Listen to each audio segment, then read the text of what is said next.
Suportado ng ilang mambabatas na pabor sa Maharlika Investment Fund ang desisyon ni Pangulong Bongbong Marcos na suspindihin ang pagpapatupad ng implementing rules and regulations ito. He has access to data, and so, as I said, he has his reasons, and so we trust him in this. Sabi ng ilang senador, kaysa nila ang Pangulo sa pagtitiyak na magagamit ng maayos ang pondo sa MIF.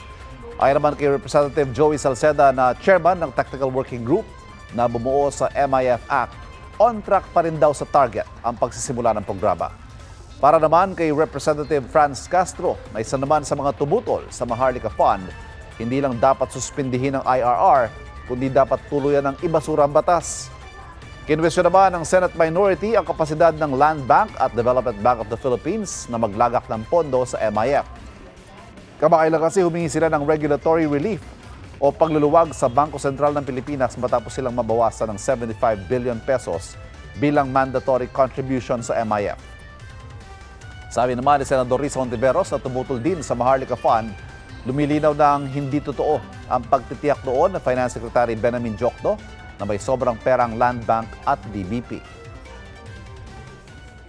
Ang MIF, kasama ng kanyang mga kahinaan, ay nakaambang bawasan ang kakayahan ng LBP at DBP na magbigay ng pautang para sa mga magsasaka, mangingisda, at mga agri-negosyante.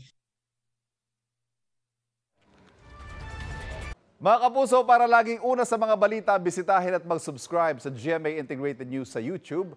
Sa mga kapuso abroad, samahan niyo kami sa GMA Pinoy TV at sa www.gmanews.tv.